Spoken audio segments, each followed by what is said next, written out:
रामकृष्णारी मंडळी, कशा आहात सर्वजण? मस्त मजेत आहात ना?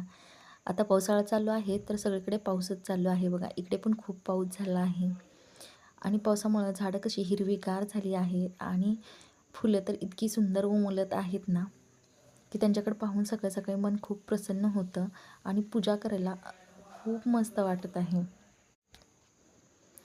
आम्ही मायलिकेने अशी छान फुलं तोडून आणली आणि त्यानंतर पूजेसाठी पप्पांना नेऊन दिले.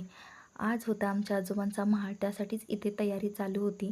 आणि तुम्हाला तर माहितीच आहे, महाळाचं जेवण बनवायला खूप काही करावं लागतं.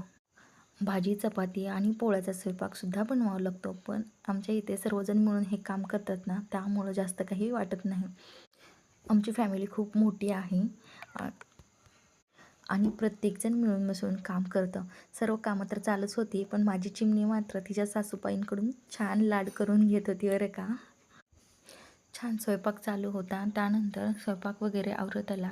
सर्वांनी पोळ्या वगैरे मिळून केलं, सर्व कामं झाली आणि त्यानंतर आईनी आणि वहिनीने ताटं करायला घेतली. मी मात्र मध्ये जाऊन अशी शूट करत होते.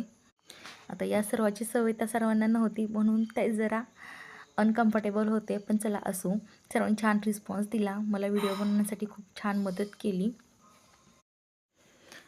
स्वयंपाक बनवून झाल्यानंतर आईने आणि वहिनीने ताटं लावून घेतली, कारण आजोबांच्या जागेवर ज्यांना जेवायला बोलवलं होतं ना, ते काका आले होते. त्यानंतर आईने आणि पप्पांनी छान फोटोची पूजा वगैरे केली. अशा प्रकारचा मेनू होता.